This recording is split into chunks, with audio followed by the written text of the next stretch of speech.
Varahi silver jewellery. ఇప్పుడు మన Varahi silks KPHP store first floor లో 28 March hero Teja Sajja, heroine Meenakshi Chaudhary చేతుల మీదుగా గ్రాండ్ ఓపెనింగ్ జరగబోతుంది.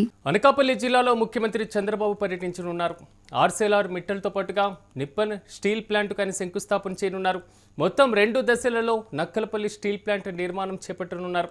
అయితే స్టీల్ ప్లాంట్ మొత్తం బడ్జెట్ 1,34,964 కోట్ల రూపాయలు. సుమారు 5,465 ఎకరాల్లో ప్లాంట్ నిర్మాణాన్ని చేపట్టనున్నారు. అయితే ఈ ప్లాంట్ ద్వారా ఉత్తరాంధ్ర ముఖ చిత్రాన్ని పూర్తిగా మార్చివేయనున్నటువంటి అత్యంత కీలకమైనటువంటి పరిశ్రమగా భావిస్తున్నారు. అధునాతన టెక్నాలజీలతో ఏటా లక్షల టన్నుల స్టీల్ ఉత్పత్తి చేయబోతున్నారు. అయితే దాదాపు 20,000 మందికి ప్రత్యక్షంగా పరోక్షంగా ఉపాధి లభించనుంది. మొత్తం 316 ఎకరాల్లో 11,198 కోట్లతో ఇక క్యాప్టివ్ పోర్ట్ను కూడా ఏర్పాటు చేయనున్నారు. ఇక ఇదే అంశానికి సంబంధించి మరింత సమాచారం మా ప్రతినిధి భరత్ అందిస్తారు. మరి చెప్పండి, అత్యంత కీలకమైనటువంటి స్టీల్ ప్లాంట్కు నేడు శంకుస్థాపన జరగబోతుంది. సో ఈ స్టీల్ ప్లాంట్ యొక్క ప్రాముఖ్యత ఏంటి, అదేవిధంగా ముఖ్యమంత్రి పర్యటనకు సంబంధించిన పూర్తి అప్డేట్స్ ఏంటి? ఏదైతే కూటమి ప్రభుత్వం అధికారంలోకి వచ్చిన తర్వాత ఉత్తరాంధ్రలో అభివృద్ధి పైన దృష్టి సారించిందని చెప్పొచ్చు. రాష్ట్రంలో ఉత్తరాంధ్రతో పాటుగా రాష్ట్ర వ్యాప్తంగా కూడా అభివృద్ధిని పరుగులు పెట్టించేందుకు కూటమి ప్రభుత్వం అనేక కార్యక్రమాలను చేపట్టడంలో భాగంగా ఏదైతే నక్కపల్లి వద్ద రాజాపేట వద్ద స్టీల్ ప్లాంట్ కు సంబంధించినంత వరకు శంకుస్థాపన కార్యక్రమం నేడు జరగబోతా ఉంది. సుమారుగా శంకుస్థాపన సమయం సాయంత్రం మధ్యాహ్నం నుంచి అంటే 3:30-4 గంటలకి విశాఖ వచ్చినటువంటి ముఖ్యమంత్రి చంద్రబాబు నాయుడు నేరుగా అక్కడ నుంచి హెలికాప్టర్ లో ఏదైతే నక్కపల్లి చేరుకుంటారో నక్కపల్లి నుంచి ఏదైతే స్టీల్ ప్లాంట్ శంకుస్థాపనకు సంబంధించినంత వరకు ఏర్పాట్లను పరిశీలించి అక్కడే శంకుస్థాపన కార్యక్రమానికి హాజరై అక్కడే శంకుస్థాపన చేసిన అనంతరం కూడా బహిరంగ సభలో ముఖ్యమంత్రి ప్రసంగిస్తారు. అయితే మరీ ముఖ్యంగా స్టీల్ ప్లాంట్ కు సంబంధించినంత వరకు కూడాను ఉత్తరాంధ్రకు సంబంధించినంత వరకు కూడా ఉపాధి అవకాశాలు మెరుగొందే విధంగా కూడాను ఏదైతే కూటమి ప్రభుత్వం అధికారంలోకి వచ్చే ముందు చెప్పినటువంటి హామీల్లో భాగంగా స్టీల్ ప్లాంట్ రావడం, స్టీల్ ప్లాంట్ శంకుస్థాపన జరుగుతున్నటువంటి స్టీల్ ప్లాంట్ శంకుస్థాపన అనంతరం కూడా సుమారు ప్రత్యక్షంగా 40,000 పోస్టులకు సంబంధించినంత వరకు అంటే 40,000 ఉద్యోగ కల్పనతో పాటుగా పరోక్షంగా 1,00,000 ఉద్యోగ కల్పన జరుగుతుందంటూ కూడా ఇప్పటికే పెద్ద ఎత్తున ప్రచారం జరుగుతున్నటువంటి సిచ్యువేషన్ అయితే కనిపిస్తుంది. అయితే స్టీల్ ప్లాంట్ కి సంబంధించినంత వరకు 2 దశల వారీగా స్టీల్ ప్లాంట్ నిర్మాణం జరగబోతా ఉంది. సుమారు 1,00,000 కోట్లకు పైగా దీంట్లో పెట్టుబడులు పెట్టేటటువంటి ఆస్కారం కనిపిస్తా ఉందని చెప్పొచ్చు. దీంతో ఉత్తరాంధ్ర రూపురేఖలే మారిపోయేటటువంటి పరిస్థితి. మరీ ముఖ్యంగా అనకాపల్లి జిల్లాకు సంబంధించినంత వరకు నక్కపల్లి అంటే దాదాపుగా కాకినాడ ఒకవైపు, మరొక వైపు అనకాపల్లి 2 జిల్లాలు కూడా ఒక్కసారిగా అభివృద్ధి చెందడానికి ఈ ప్రాంతం ఆ ప్రాంతాన్ని ఎంచుకున్నట్టుగా సమాచారం ఉంది. ఆ ప్రాంతంలో అభివృద్ధి జరిగితే మాత్రం 2 జిల్లాలకు సంబంధించి కూడా పూర్తి స్థాయిలో అభివృద్ధి కార్యక్రమాలు పరుగుపెట్టే ఆస్కారంగా కనిపిస్తా ఉందని చెప్పొచ్చు. కొంతవరకు అంటే నక్కపల్లి పారిశ్రామిక ప్రాంత అభివృద్ధిలో ఈ పరిశ్రమ ఎంతవరకు దోహదపడనుంది, అదేవిధంగా ఆ ప్రాంత ప్రజల యొక్క అభిప్రాయం ఏ విధంగా ఉంది? నేడు శంకుస్థాపన కార్యక్రమం కూడా జరగబోతుంది. స్టీల్ ప్లాంట్ కి సంబంధించినంత వరకు కూడా శంకుస్థాపన జరుగుతున్నటువంటి నేపథ్యంలో రాజాపేట గానీ చుట్టుపక్కల నక్కపల్లికి సంబంధించినంత వరకు కూడా నక్కపల్లి మండలంలో ఏదైతే ఆ ప్రాంతానికి సంబంధించినంత వరకు మత్స్యకార గ్రామాలు ఉండడం, మత్స్యకార గ్రామాల్లో ఉన్నటువంటి ప్రజలందరూ కూడా స్వయంగా స్టీల్ ప్లాంట్ కి సంబంధించినంత వరకు భూములు ఇచ్చినటువంటి పరిస్థితి. అంటే తమ ప్రాంత అభివృద్ధితో పాటుగా తమ కుటుంబాలు కూడా అభివృద్ధి చెందితే స్టీల్ ప్లాంట్ రాకతో తమ యొక్క జీవితాలు మారిపోతాయనే ఉద్దేశంతో ఇప్పటికే అక్కడ ఉండేటటువంటి ప్రాంతంలో ప్రజలందరూ కూడా 1,000 ఎకరాలను ఇచ్చినటువంటి సిచ్యువేషన్. అయితే ఇదంతా కూడాను మత్స్యకార గ్రామాలు అయినటువంటి పరిస్థితి.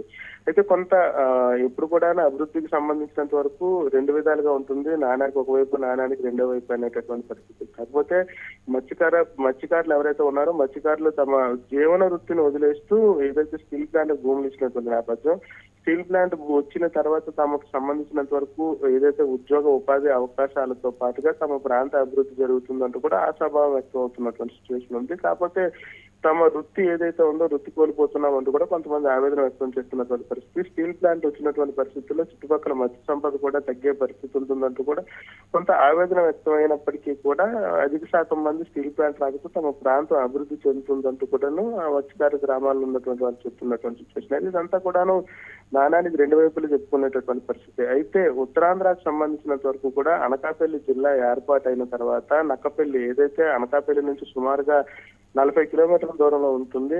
అయితే తుని, పాయకరావుపేట 2 నియోజకవర్గాలకు సంబంధించినంత వరకు కూడా నక్కపల్లి కీలకంగా పరిణమించేటటువంటి పరిస్థితి. ఇప్పటికే అక్కడ 2 కెమికల్ ఫ్యాక్టరీలు ఉన్నటువంటి సిచ్యువేషన్. ఆ కెమికల్ ఫ్యాక్టరీలతో పాటుగా స్టీల్ ప్లాంట్ రావడంతో అక్కడ ఉండేటటువంటి పరిస్థితులు ఏదైతే ఆ ప్రాంత అభివృద్ధితో పాటుగా రెండు జిల్లాలకు సంబంధించినంత వరకు అంటే కాకినాడ జిల్లాకు సంబంధించి కానీ ఇటు అనకాపల్లి జిల్లాకు సంబంధించి కానీ మధ్యలో ఉన్నటువంటి నేపథ్యం. ఈ నేపథ్యంలో పూర్తిగా కూడా ఆ ప్రాంత అభివృద్ధి చెందుతుంది. ఆ ప్రాంత అభివృద్ధితో ఎవరైతే భూమి ఇచ్చినటువంటి వారు ఉన్నారో సో వారికి పరిహారం చెల్లింపుకు సంబంధించినటువంటి ప్రక్రియ ప్రారంభించారు ఇప్పటికైనా. సో ఈ రోజు ముఖ్యమంత్రి ఏమైనా కీలకమైనటువంటి ప్రకటన చేసేటువంటి అవకాశం ఉందా దాని మీద?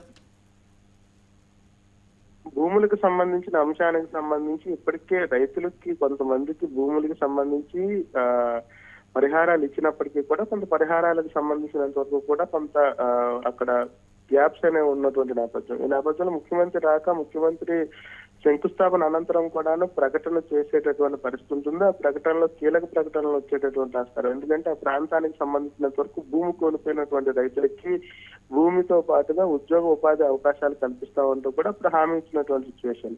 ఆ నేపథ్యంలోనే పూర్తి స్థాయిలో రైతులందరూ కూడా భూములు కేటాయించినటువంటి పరిస్థితి.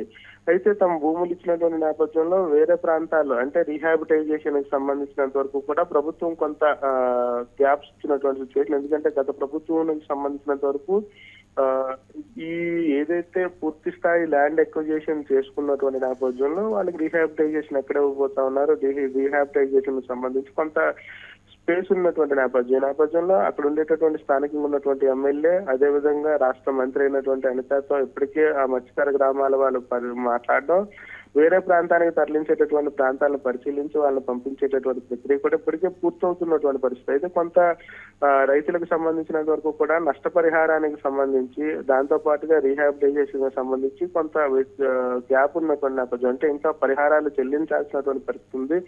దానికి సంబంధించినంత వరకు ముఖ్యమంత్రి ఎలా స్పందిస్తారు, దాంతో పాటుగా 80% పైగా నష్టపరిహారం చెల్లించామంటూ కూడా ఇప్పటికీ అధికారులు చెప్తున్నప్పటికీ కూడా ఇంకొక 25% వరకు చెల్లించాల్సిన పరిహారాలు ఉన్నాయి. దానికి సంబంధించి ప్రభుత్వం కీలక నిర్ణయం తీసుకోవాలంటూ కూడా రైతులు చెప్తున్నటువంటి పరిస్థితి. అయితే ముఖ్యమంత్రి శంకుస్థాపన అనంతరం కూడా నా ప్రక్రియ అంతా పూర్తయ్యే అవకాశం కనిపిస్తా ఉందని చెప్పొచ్చు. దానికి సంబంధించినంత వరకు కూడా స్థానికంగా ఉన్నటువంటి అధికారులకు ఇప్పటికే ఆదేశాలు జారీ అయినటువంటి పరిస్థితి. అయితే స్టీల్ ప్లాంట్ తో పాటుగా ఒక స్టీల్ ప్లాంట్ శంకుస్థాపనతో పాటుగా ప్రాంతానికి సంబంధించినంత వరకు కొన్ని పరిశ్రమల రాకకు సంబంధించి ఏదైతే అక్కడ కొన్ని బల్క్ ట్రక్ లాంటి నక్కపల్లి రాజయ్యపేట లాంటి గ్రామంలో బల్క్ ట్రక్ పార్కున ప్రాంతంలో ఉన్నటువంటి ఎవరైతే రాజయ్యపేట వాసులందరూ కూడా తీవ్రంగా వ్యతిరేకిస్తున్నటువంటి సిచ్యువేషన్. అలా కాకుండా స్టీల్ ప్లాంట్ కి సంబంధించినంత వరకు కూడాను 2 ప్లాంట్లు అక్కడ ఏర్పాటుకి ఇప్పుడు శంకుస్థాపనతో పాటుగా ప్రాంతానికి సంబంధించి ఏదైతే బల్క్ ట్రక్ పార్క్ అంటూ కూడా గతంలో రాజయ్యపేటలో ఉద్యమాలు జరిగినటువంటి నేపథ్యంలో ఆ ప్రాంతం పైన కూడా ఏదైతే అక్కడ బల్క్ ట్రక్ పార్క్ కూడా ఇంకే పరిశ్రమకి ఇచ్చేటటువంటి ఆస్కారం ఉంటుందా లేదా ఆ రాజయ్యపేట గ్రామస్తులకు సంబంధించినంత వరకు స్టీల్ ప్లాంట్ శంకుస్థాపన అనంతరం కూడా వాళ్ళకి ఎటువంటి హామీ రాబోతా ఉన్నదని దానిపై కూడా అక్కడ ప్రజలు వేచి చూస్తున్నటువంటి సిచ్యువేషన్ అయితే కనిపిస్తా ఉంది. ముఖ్యమంత్రి మధ్యాహ్నం 3 గంటల ప్రాంతంలో విశాఖ చేరుకుంటారు. ఇక్కడి నుంచి నేరుగా హెలికాప్టర్ లో నక్కపల్లి చేరుకుని నక్కపల్లిలో ఉండేటటువంటి ఏదైతే రాజాపేటకి సమీపంలో ఉన్నటువంటి స్టీల్ ప్లాంట్ శంకుస్థాపన కార్యక్రమానికి హాజరు కావడం, అక్కడే బహిరంగ సభలో మాట్లాడేటటువంటి పరిస్థితి అయితే కనిపిస్తా ఉంది. Right Bharat, thank you. మొత్తం మీద అనకాపల్లి జిల్లాలో ముఖ్యమంత్రి చంద్రబాబు పర్యటించనున్నారు.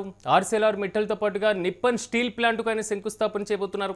మొత్తం 2 దశల్లో నక్కలపల్లి స్టీల్ ప్లాంట్ నిర్మాణం చేపట్టనున్నారు. అయితే స్టీల్ ప్లాంట్ మొత్తం బడ్జెట్ 1,34,964 కోట్ల రూపాయలు. సుమారు 5,465 ఎకరాల్లో ఈ ప్లాంట్ నిర్మాణాన్ని చేపట్టనున్నారు. అయితే ఉత్తరాంధ్ర ముఖ చిత్రాన్ని పూర్తిగా మార్చివేనుంది ఈ పరిశ్రమ. అత్యాధునికమైనటువంటి టెక్నాలజీతో ఏటా లక్షల టన్నుల స్టీల్ని కూడా ఉత్పత్తి చేయనున్నారు.